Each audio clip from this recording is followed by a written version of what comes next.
Good morning. We're going to welcome Greg Kelly, the newly minted President and CEO of STV Incorporated. Welcome, Greg. I'm happy to be here.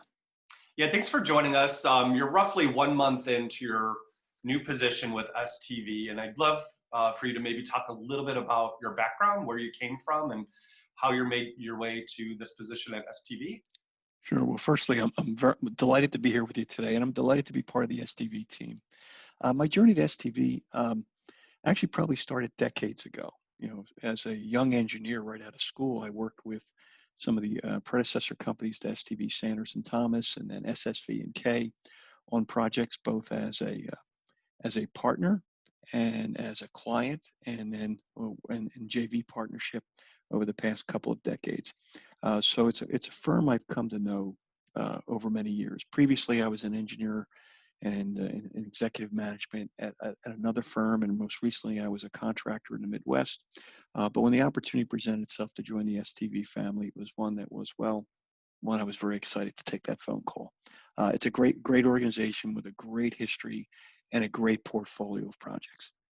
And I wanted to get your sense on, as a leader, a firm leader. I mean, I think we published our Giants 400 report throughout this year, and I think we had almost 500 firms submit to that, and each and every one has a president, a CEO, and C-suite that are all trying to find their way through this pandemic and the potential downturn that is coming. I want to get your thoughts on maybe lessons from past downturns, maybe specifically the Great Recession back in 2008 and a couple of years after. I mean, are there lessons that you've learned from past downturns that maybe you could apply at STV?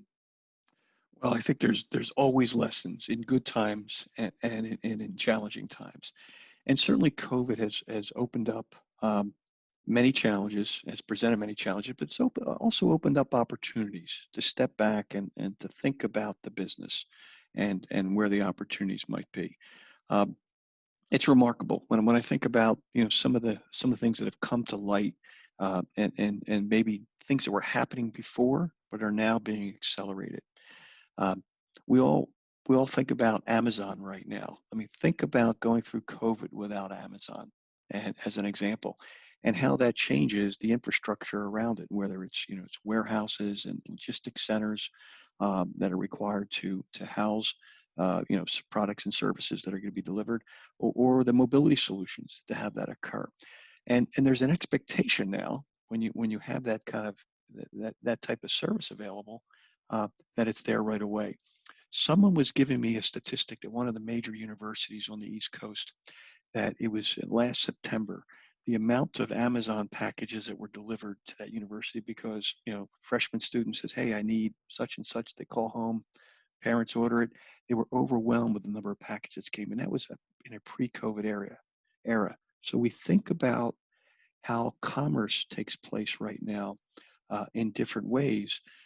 It opens up a world of opportunities. And in our profession, as we think about the infrastructure, the facilities, the buildings that support that new commerce, if I can call it that, it just causes us to step back and rethink about that.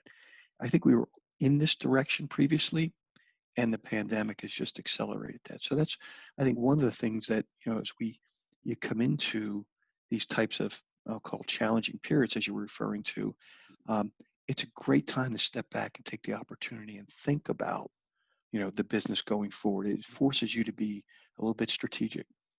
I'll balance that with another lesson from previous, recessions is it's not the time to run off and do something new right away. If you go into these periods in time in a strong position, I think it's important to stick to what you do, keep an eye on the future. You should always be looking downfield and look for where those opportunities might be. And I think those opportunities occur at the intersection of different things that you maybe haven't looked at before. And I think that's one of the things STV is really good at when we look at our buildings and facilities group, or the group that works on mobility solutions, or our group that does energy. You begin to look at how they all intersect. I think that creates an opportunity. The other thing I think as leaders, that we've learned during setbacks like this is it's a great time to tap into your future leaders. And what I mean by that is we're faced with challenges we weren't contemplating. David, if we were sitting here a year ago and you described this moment in time in the future, if you had this crystal clear ball to say, Greg, this is where we're going, I would have thought you were crazy. I mean, I couldn't imagine it, but here we are. So now we're at this moment. It's great to look into your organization and say, where are the leaders? Who can we test in new roles? Help us solve a problem. I'll give you one example that took place in the organization during the pandemic. We were looking to reopen our offices after COVID and bring people back to work in a thoughtful way, and reached into the organization and took somebody who was used to high potential and said, we'd like you to help lead this task force for us. And she said, well, I've never done anything like this before. And I said, put your mind at ease. We've searched the world. We looked for resumes all over. Couldn't find anybody that had any experience in bringing employees back to work after a pandemic. So we think you can do this.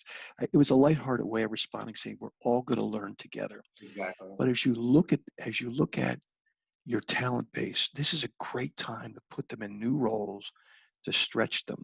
And then you can see how they adapt and how agile they are and how they can think laterally. So I think that, again, another positive aspect of coming into this kind of economic challenging time. The other side is you have to make tough choices as a business leader. And I had a mentor years ago going into the '08 recession, and he says, Greg, just don't delay. You know what needs to be done. Just do it the right way. And I think that's important as well. And again, that's a part of remaining agile. So, but focus on your employees, focusing on your clients, and looking downfield at the good that can come out of this bad time, I think is something good leaders all bring to the table. What's your single biggest challenge as a firm leader right now? Well, I think the single biggest challenge is helping the organization or our clients begin to look around the corner. The past few months have challenged all of us in personal and often profound ways. From a business leader, it's making sure that your workforce, your people they can see that there is a future out there. There's a light around the corner, and that we will get back to some sort of normal. It may not be exactly what it was, but it will be better than it is today. Mm-hmm. So I think it's just infusing a sense of optimism around the future, and then helping our clients think that way as well, and working side by side. I think the partnerships with your employees and with your clients are going to be key in the coming months and over the next few years. And then business outlook for 2021. I mean, we're obviously publishing everything that's coming across the Dodge reports and FMI reports, and they're all predicting a slight downturn across the various sectors. I mean, are you, as a firm, obviously as a diverse firm, that certainly helps out. All your eggs aren't in one basket, but right. Is there one area that's going to be a little bit more better prepared than another area? I just want to get your thoughts on across Sure. the 3 or 4 business segments. What are you forecasting? There are so many inputs into that answer, right? And you just summarized a number of them. I think going into this kind of recession, we're fortunate at STV that we have a diverse portfolio. It's a mix of government and private sector clients, and the I think it still remains to be seen what's going to happen on our public sector clients, whether it's around schools or correction facilities or like aviation terminals. I think a lot of that we have to wait and see how that might rebound. But I do think there's going to be opportunities ahead in 21, and I'll come to some specifics in a minute.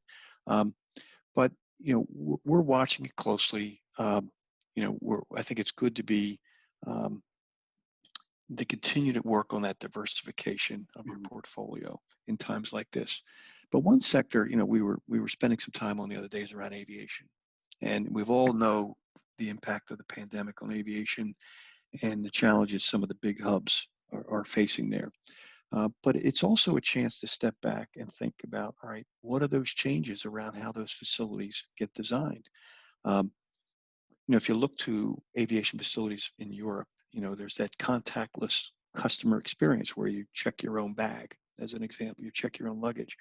Here in this country, in this time of COVID, we're going to step back and perhaps look at that customer experience differently and how we do the planning and the design for those types of buildings. And there are certain airports that may come through this a little bit better because customers may not want to be traveling through the airports that have a lot of density, and they might opt for alternatives, maybe some of the regional airports. So again, all that has to get sorted out, and we tend to watch those trends. We spend a lot of time paying attention to it and reading about it and talking to our clients and trying to help them be their thought leadership partner and think through what those opportunities might be. Greg Kelly, President and CEO of STV. I want to thank you for your time today. My pleasure. Have a great day. Stay healthy. Stay safe.